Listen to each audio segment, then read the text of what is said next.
Okay, so in the last video we talked about null and alternative hypotheses.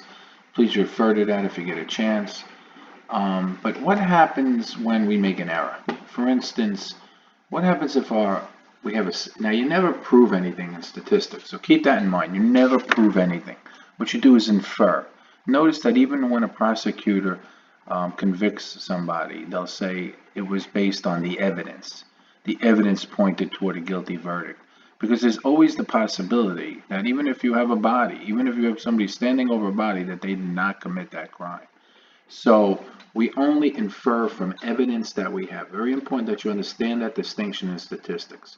We never prove anything. We just take samples or we collect evidence and we infer a conclusion. Either we accept the null or reject the null. Either we accept that the person's not guilty or we reject that the person's not guilty. But what happens if we make an error? What happens if there is an error where we accept something, but we fell with it? Because remember, even if we have a 1% confidence interval, that still means that 1 out of 100 times, statistically, we're going to be wrong. That's why when they do tests on vaccines like COVID, they have to make sure that the confidence interval is like, and I'm not sure what they're using right now, but it would have to be a number that's well below 1% because the mistake could be devastating. We know from the polio vaccine that in the early studies, some people actually contracted polio. So the idea of having an error could be devastating, and they want to miss that. So they want to be certain within a thousandth of a percent that the vaccine is safe.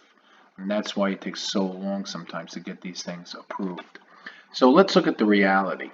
The reality is that if we make a type 2 error, we have a false negative. And if we make a type 1 error, we have a false positive. So to be very simple, the error we don't want to make is the type 2 error. Why is that? Because a type 1 error is that we found somebody not guilty when in fact they were guilty. So it would have been correct to find that person guilty, right? But we rejected the null and accepted we accepted the null and rejected the alternative hypothesis, and in fact we made a type 1 error. So we had a false positive. We were trying to prove that the person wasn't guilty.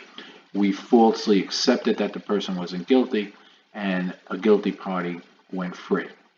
Okay, that's not good, obviously. Nobody wants to see people who commit crimes run in the streets, but that is one type of error. Think about it like COVID. We said that it's not good enough, that it's not ready for the public, when in fact it was ready for the public. And the worst thing is there's a delay on the vaccine. That's not good either. But think about what the type 2 error would do. We would have a false negative. And what would that mean? Well, in the case of our murder trial, we would find somebody guilty who was not guilty. We would find somebody guilty who was not guilty. And in that case, we would be incarcerating somebody perhaps for life that didn't belong there. When you think about it in the context of letting a criminal go free, I think anybody in any type of decent society, and that's my opinion, would rather see, not that it's a good alternative, but if they're given the choice, would rather be wrong on a conviction rather than incarcerate people that are innocent.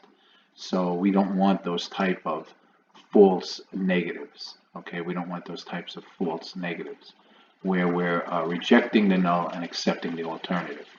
On the other hand, think about our COVID vaccine, where we found that it was really risky and there were problems, and we accepted we accepted the fact that it was fine when in fact it wasn't, and that would be a type 2 error in that case.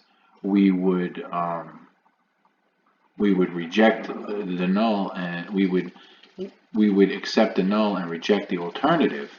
And in that case, when we're finding that the vaccine met all the criteria within the confidence interval, and what would happen in effect is we would be putting out a vaccine that could harm and potentially kill people.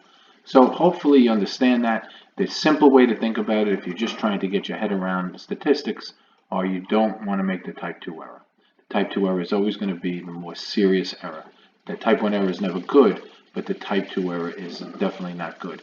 And a real cheat sheet or a way to understand it quickly would be type 1 error, I found somebody innocent when they were in fact guilty. Type 2 error, I found somebody guilty when they were in fact innocent. And that's the error we don't want to make. And how we make those errors are, if depending on where we set our confidence interval, even if we set it at 1%, we're going to be wrong 1 out of 100 times. If we set it at 1/1000th of a percent, we're still going to be wrong 1 out of every 1,000 times. And that's going to create an error. Sometimes we get errors from bad sampling. Sometimes we get errors from just the way we sampled it. Sometimes we just are unlucky and our statistics come up. It's usually sampling where we've made either type 1 or type 2 error.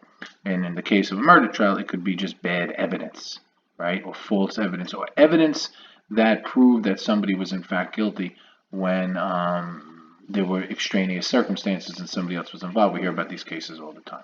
So these are a little tricky. These two videos are a little tricky. They're less quantitative and more qualitative, but try to understand what I'm saying. Use these cues so that when you're doing any kind of academic or statistical analysis, and you're being asked about type 2 or type 1 errors, you understand what we're talking about. Thank you.